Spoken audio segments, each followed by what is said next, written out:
Join Forum IS Academy, trusted by hundreds of toppers, including IS Rank 1 Shruti Sharma.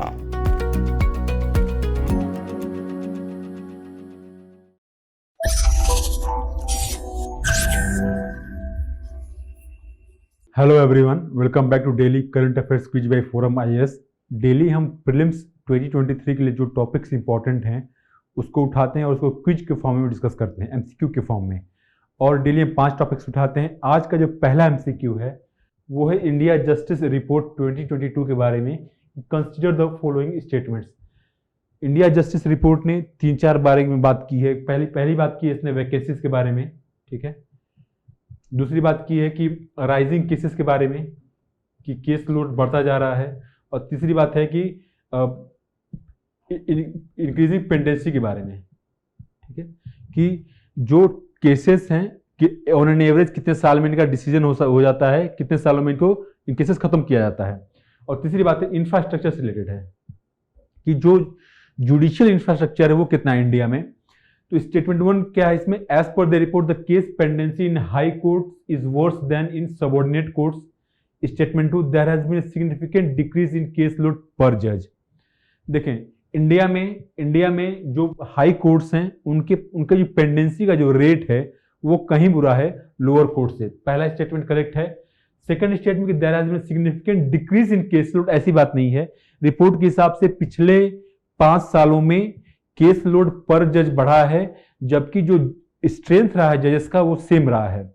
Strength कितना है आपको बता दें कि जितना भी वैकेंसीज हैं, अगर 24,000 कुछ वैकेंसीज लोअर कोर्ट्स में है तो लोअर कोर्ट्स में 19,000 कुछ स्ट्रेंथ अभी है वहां पे। ऐसे ही हाई कोर्ट्स में भी, हाई कोर्ट्स का जो सैंक्शनड स्ट्रेंथ है वो 1106 का है, लेकिन 60-70 के अराउंड कुछ वैकेंसीज हैं, स्ट्रेंथ है अभी अवेलेबल हाई कोर्ट्स में। तो पहला स्टेटमेंट करेक्ट है, दूसरा स्टेटमेंट इनकरेक्ट है। करेक्ट ऑप्शन होगा A1 only. Question number 2, with reference to Basohli painting consider the following statements. Art and culture से ये topic. Statement 1 the painting originated from the region of Assam Himalayas. It is considered the first school of Pahari paintings. Statement 3 that these are painted on paper, cloth or wood using natural pigments and dyes. अगर आपको पहाड़ी painting के बारे में कुछ idea होगा तो आपको जरूर ये समझ होगा कि जितनी पहाड़ी पेंटिंग थी ये उत्तराखंड, हिमालय और जम्मू के रीजन में डेवलप हुई थी। तो बसोली पेंटिंग जो है ये पहली पेंटिंग है पहाड़ी पेंटिंग्स में, और ये जो बसोली रीजन है ये जम्मू में है, ठीक है। तो ये जम्मू रीजन से ओरिजिनेट हुई है और ये पहली, it is the first school of Pahari painting. और जो तीसरा स्टेटमेंट है कि it is painted on paper, cloth और wood using natural pigments and dyes, ये भी करेक्ट है। तो दूसरा और तीसरा स्टेटमेंट करेक्ट है, पहला इनकरेक्ट है। करेक्ट ऑप्शन होगा B, 2 and 3 only. Third question, with reference to Prosopis chilensis consider the following statements.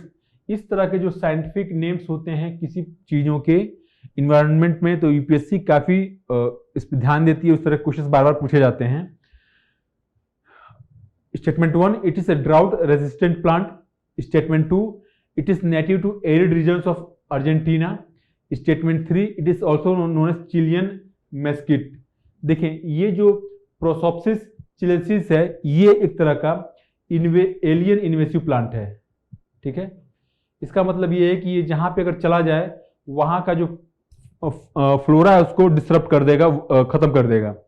तो ये एक ड्राउट रेजिस्टेंट प्लांट है, ये करेक्ट स्टेटमेंट है। ये नेटिव है अर्जेंटीना का ही नहीं, चिले, बोलीविया और पेरू में भी ये प्लांट पाया जाता है, और इसका जो लोकल नेम है वहां पे चिलियन मेस्किट कहा जाता है। तो तीन ही स्टेटमेंट ये करेक्ट है। अच्छा, ये जो एलियन इन्वेसिव प्लांट है ये न्यूज में क्यों आया?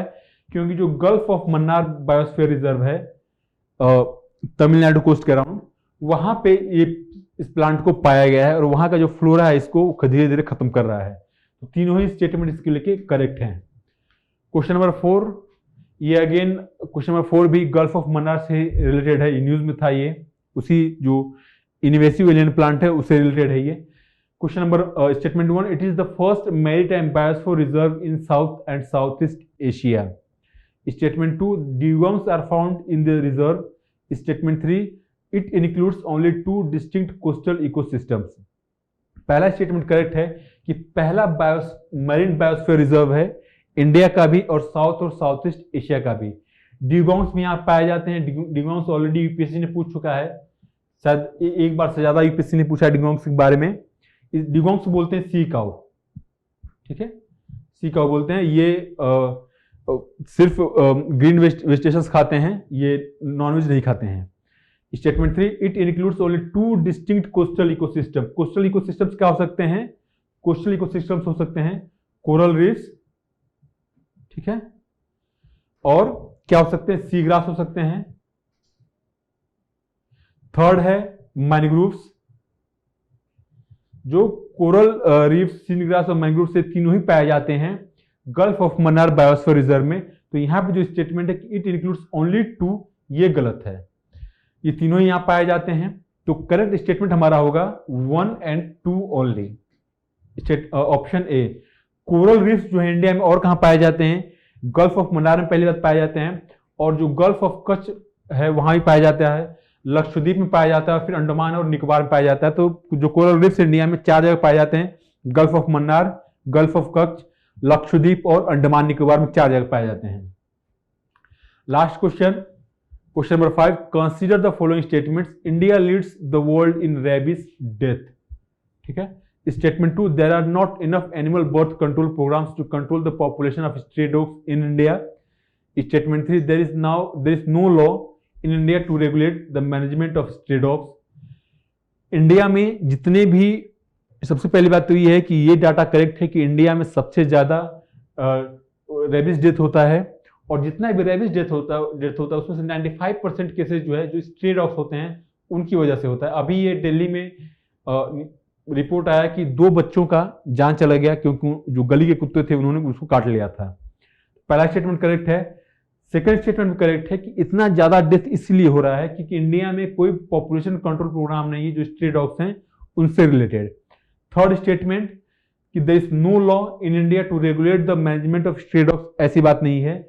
जो prevention of cruelty on animals है 1960 का एक्ट, इसमें स्ट्रे डॉग्स भी आते हैं, और जो स्टेट म्युनिसिपैलिटी लॉज हैं उसमें भी स्ट्रे डॉग्स को रेगुलेट करने की बात की जाती है। थर्ड स्टेटमेंट इनकरेक्ट है, स्ट्रे डॉग्स से रिलेटेड इंडिया में रेगुलेशन है। फर्स्ट और सेकंड स्टेटमेंट करेक्ट है। करेक्ट ऑप्शन होगा बी 1 और 2 ओनली। तो यहां पे हमारा क्विज आज का खत्म होता है। Thank you very much.